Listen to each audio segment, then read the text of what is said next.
पिछले 2-3 महीनों से एक बार फिर से नीतीश कुमार काफ़ी चर्चा में हैं और यह चर्चा तब और ज़्यादा होने लगी है जब वो प्रधानमंत्री के विरुद्ध एक ऐसा गठबंधन बनाना चाहते हैं जो नरेंद्र मोदी को 2024 में मुख्य प्रधानमंत्री बनने से रोक सके। इन बातों को लेकर के वो लगातार दौरा भी किए। हमने आपको बताया कि केसी त्यागी को इस काम में लगाया हुआ है और केसी त्यागी लगातार लोगों से संपर्क कर रहे हैं और नीतीश कुमार के लिए रास्ते तैयार कर रहे हैं, मीटिंग फिक्स कर रहे हैं।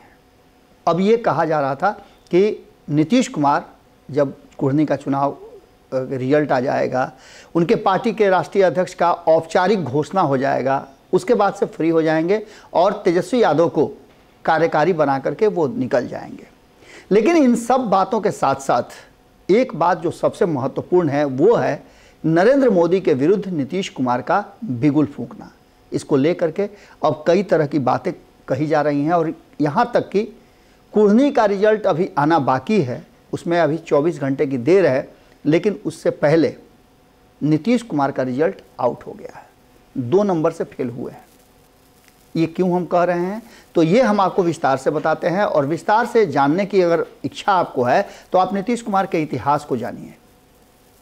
नीतीश कुमार लगातार जिस तरह के राजनीतिक अपना पैंतरा दिखा रहे हैं वो भारतीय जनता पार्टी को रास नहीं आ रही है। सुशील मोदी ने एक बार फिर से नीतीश कुमार को घेरने का प्रयास किया है और उन्होंने कहा है कि नीतीश कुमार अक्सर छल करते हैं, धोखा करते हैं, सिर्फ भाजपा से ही नहीं बल्कि महागठबंधन से भी वो धोखा कर चुके हैं।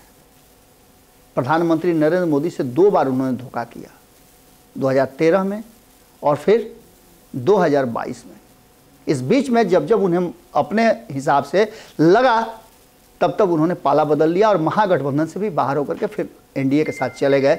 उन्होंने वादा किया था कि वो एनडीए में ही रहेंगे और एनडीए में रह करके वो अपनी बातें रखेंगे। इन सारी बातों को लेकर के जो चीज़ें नज़र आ रही हैं वो साफ बता रही हैं कि कहीं ना कहीं नीतीश कुमार को लेकर के एक बार फिर से भारतीय जनता पार्टी एग्रेसिव हो गई है और कुढ़नी का रिजल्ट निकलने के बाद एक बार फिर से मामला हाथ में लेकर के और बिहार पर विशेष फोकस होगा। हमने पहले भी आपको बताया कि अमित शाह लगातार बिहार पर फोकस रखे हुए हैं और उन्होंने बिहार के एक एक एक्टिविटी पर अपनी नज़र गड़ा रखी है। इन सारी बातों को लेकर के सुशील मोदी पूरी तरह से खुली छूट दी गई है सुशील मोदी को। हालांकि और कई नेता हैं जिनको खुली छूट दी गई है, जिसमें चिराग पासवान आपको नज़र आ रहे होंगे, आरसीपी सिंह नज़र आ रहे होंगे।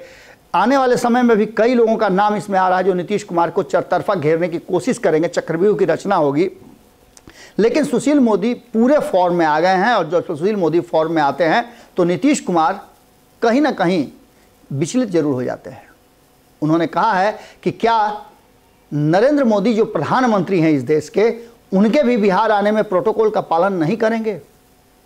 बिहार को पीछे ढकेलने में नीतीश कुमार की बड़ी भूमिका रही है। जब जब नीति आयोग की बैठक हुई है, जब जब G20 की बैठक हुई है, जब जब गृह मंत्रियों की बैठक हुई है, अपने आप को बाहर रखा है, वो बचना चाह रहे हैं। इसका सीधा मतलब है कि जो गलतियां उन्होंने की है उसके बाद वो नरेंद्र मोदी का सामना नहीं करना चाहते हैं। ऐसी स्थिति में 2024 में वो नरेंद्र मोदी का सामना कैसे करेंगे? और सबसे बड़ी बात है कि वहाँ वैकेंसी है ही नहीं, उनकी स्वीकार्यता तो उनके खेमे में नहीं है। तो ऐसी स्थिति में नीतीश कुमार का राजनीतिक इतिहास लगभग ढलान पर है और समाप्त होने के कगार पर है। इन सारी बातों को लेकर के सुशील मोदी जो कि नीतीश कुमार के सबसे करीबी माने जाते हैं, उन्होंने कुढ़नी से पहले नीतीश कुमार का रिजल्ट आउट करते हुए 2 नंबर से फेल बताया है। आप इस पर कितना इत्तेफाक रखते हैं ज़रूर कमेंट बॉक्स में लिखिएगा, क्योंकि आपके कमेंट हमारे लिए बहुत ज़रूरी हैं। इससे हमें पता चलता है कि हम जिस रास्ते चल रहे हैं उसमें कितना सफल है। आपके कमेंट बहुत महत्वपूर्ण हैं। जुड़े रहिए भारत लाइव के साथ। अगली खबर में जल्दी ही मुलाकात होती है। बहुत बहुत धन्यवाद। अगर ये वीडियो पसंद आई और वह बिहार के राजनीति और बिहारियत से सरोकार रखेनी तो सब्सक्राइब बटन दबा के चैनल के सब्सक्राइब कर ली। ओजे एगो घंटी बा, ओकरा बटन दबा देला से कुल सटीक और मारक खबर रुआ मुफ्त में मिल जाई।